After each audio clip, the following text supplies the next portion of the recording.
பரிசுத்த நாமத்துக்கு ஸ்தோத்திரம் உண்டாவதாக. இந்த நாளிலும் காலையிலே நாம் கூடி வந்து ஜெபிக்க கர்த்தர் கொடுத்த கிருபைக்காக தேவனை ஸ்தோத்திரிக்கிறேன். போன வாரத்தில் நம்ம வந்து ஒரு வசனத்தை வாசித்து தியானித்தோம். அதை நம்ம முடிக்க முடியலை. அந்த வசனத்தை திரும்ப நான் வாசிக்கிறேன். ஆதலால் பிள்ளைகள், எபிரேயர் 2ஆம் அதிகாரம் 14, 15, 16 வசனங்கள். ஆதலால் பிள்ளைகள் மாம்சத்தையும் இரத்தத்தையும் உடையவளாக இருக்க, அவரும் அவர்களைப் போல மாம்சத்தையும் இரத்தத்தையும் உடையவரானார்.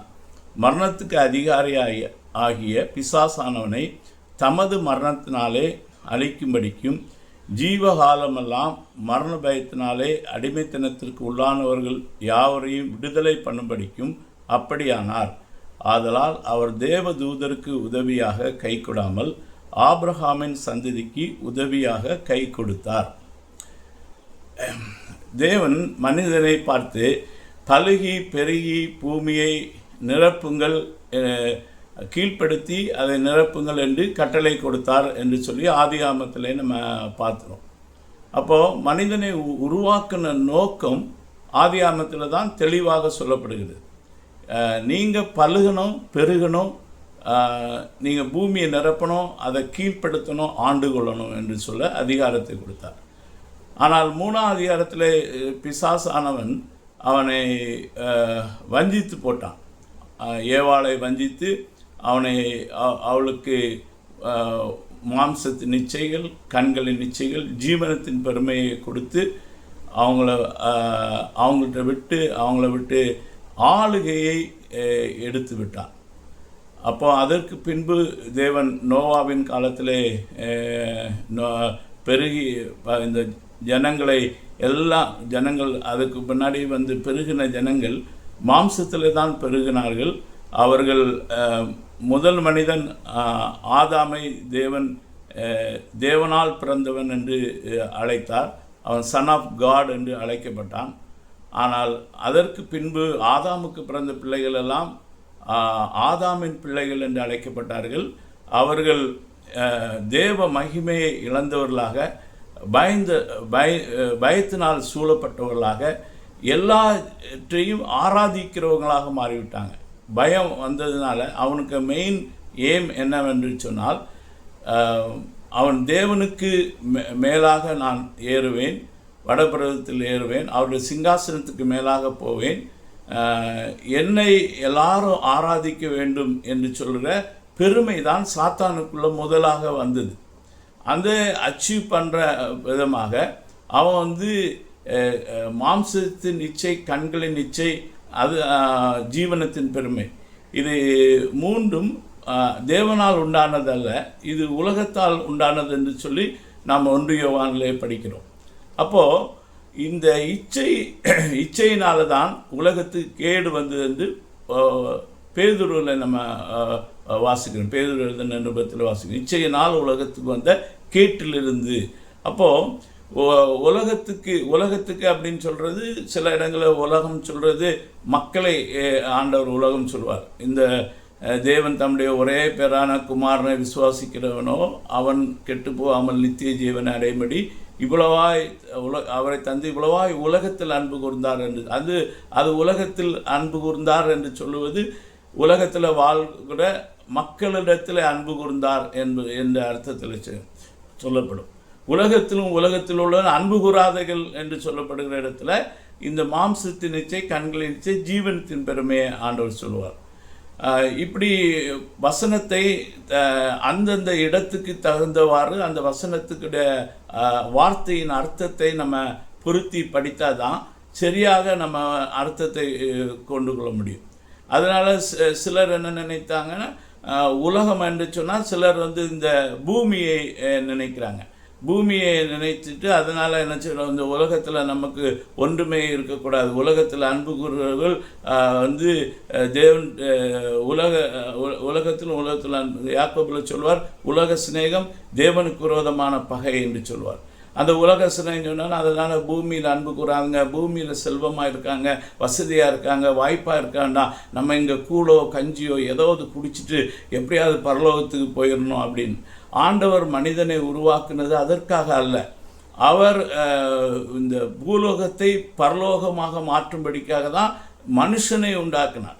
மனுஷனை உண்டாக்குனது அது மட்டுமல்ல, அவனை ஆளுகை செய்யும் திறன் உள்ளவனாக, திராணி உள்ளவனாக, அவன் எதற்கு பயப்படாதவனாக, தேவனை போல சாயலிலும் அவருடைய ரூபத்திலும் உருவாக்கப்பட்டான். அதனுடைய நோக்கம் என்னவென்று சொன்னால், தேவன் தன்னுடைய மகிமையை மனிதன் மூலமாக வெளிப்படுத்த சித்தம் கொண்டிருந்தார்.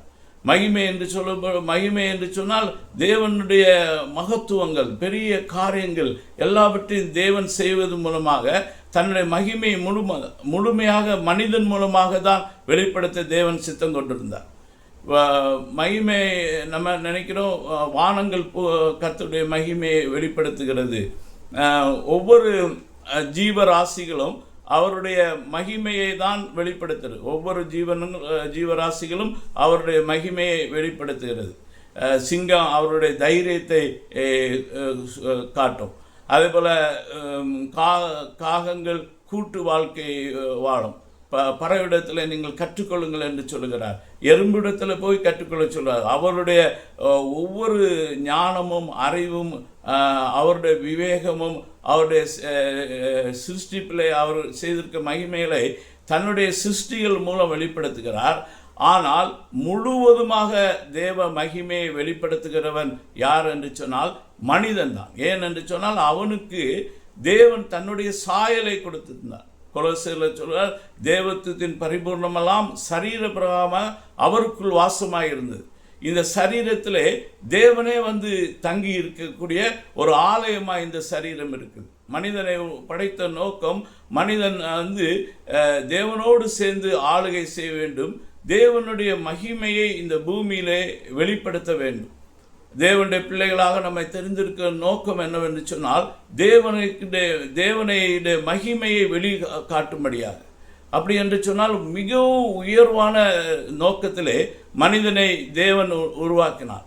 அந்த மனிதன் வந்து பழுகிறதுக்கு முன்னாடியே பிசாசானவன் அவனை வஞ்சித்து அவனை கீழே தள்ளிவிட்டான்.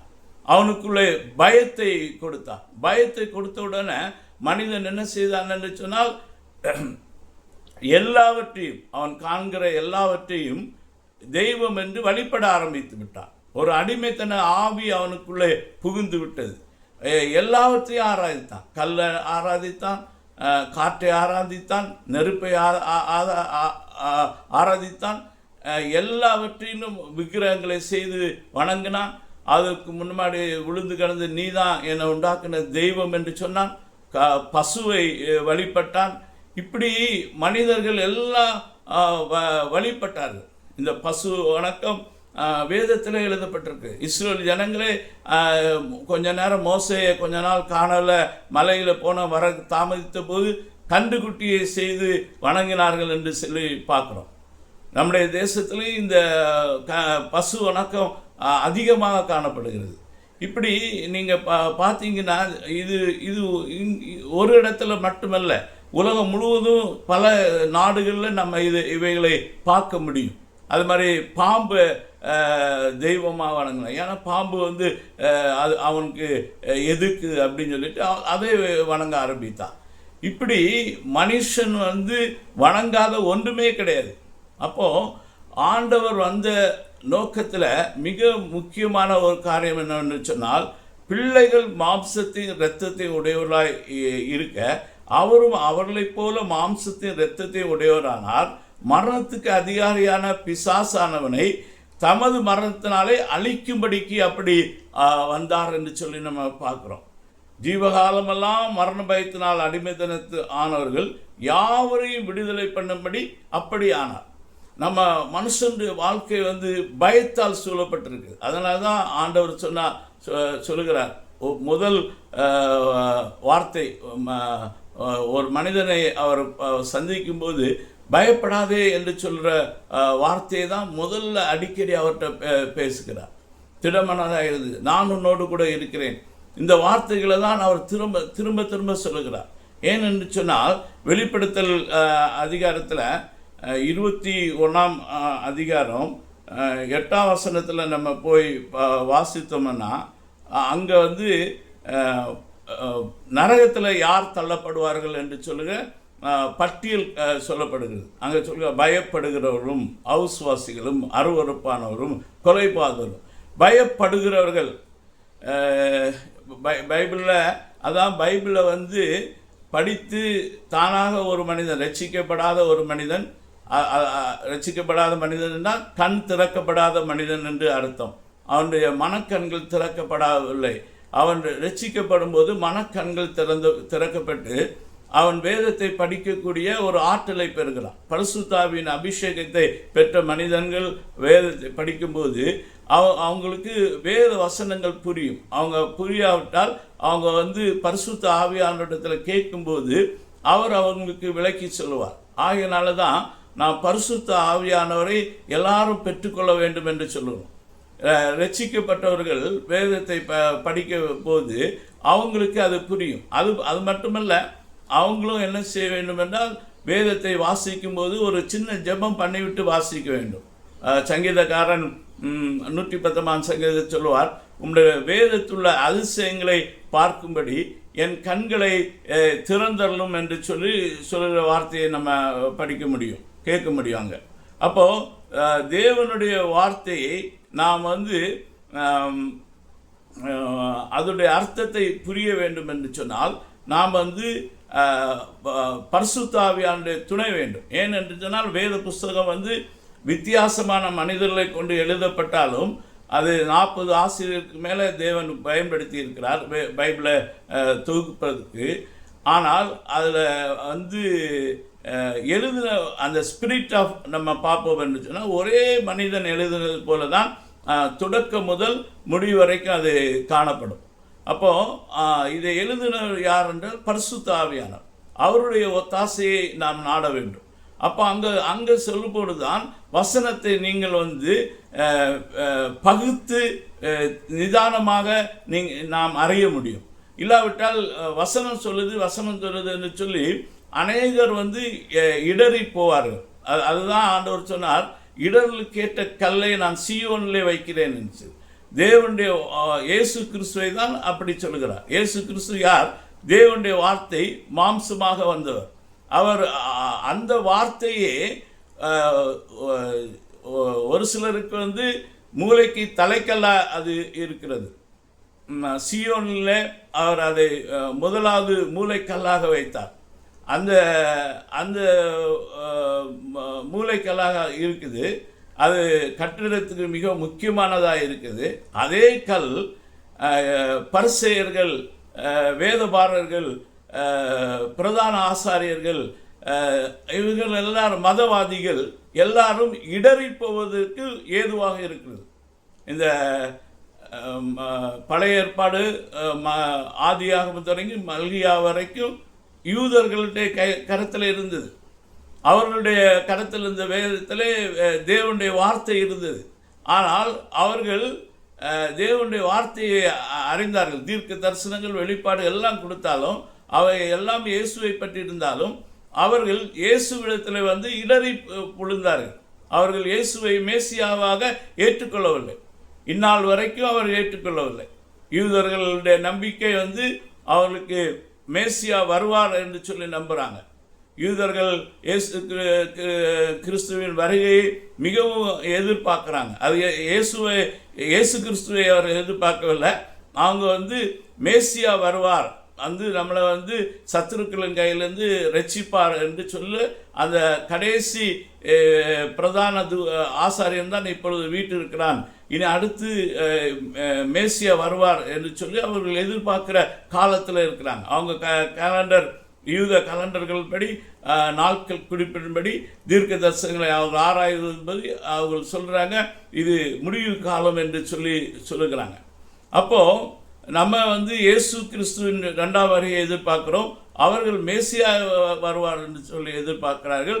மேசியா என்று அந்தி கிறிஸ்துவை அவர்கள் ஏற்றுக்கொள்வார்கள் என்று நம்ம பார்க்குறோம். அவர்கள் கையில் இருந்து வேத புஸ்தகம் அவர்கள் கையிலே தான் இருந்தது. இந்த வேத வசனத்தை தான் தினமும் தேவாலயங்களை பிரசங்கித்தார்கள். ஆனால் அவர்களுக்கு அது வந்து இடர்களுக்கு ஏதுவான கல்லாக மாறி போய்விட்டது என்பதை நாம் பார்க்கிறோம். அப்போது அங்கே வந்து அதனால் வேத வசனங்களை பகுத்து அறிய வேண்டும். பைபிளில் வந்து கர்த்தருக்கு பயப்படும் பயம் என்று சொல்கிற ஒன்றை மட்டும்தான் அங்கீகரிக்கிறார். அது கர்த்தருக்கு பயப்படும் பயம் என்று சொல்வது தேவனுடைய வார்த்தையை கனம் பண்ணுவது, கர்த்தருக்கு பயந்து நடுங்கிறதல்ல. வேதவசனம் சொல்கிறது, பிசாசுகளும் தேவன் ஒன்றென்று விசுவாசிக்கின்றன, அவைகள் விசுவாசித்து நடுங்குகின்றன. ஸோ இந்த நடுக்கம் உள்ள கிறிஸ்தவர்கள் நிறைய பேர் இன்னைக்கு நம்ம கிறிஸ்தவர்கள் நடுக்கமுடையவர்களாக இருப்பாங்க. அவங்களுக்கு தேவனுடைய சன்னதி என்று சொன்னாலே ஒரு நடுக்கம் வந்துவிடும், ஒரு பயம் வந்துவிடும், ஒரு அழுகை வந்துவிடும். இதெல்லாமே சாத்தானிடத்தில் நம்ம பார்க்கலாம்.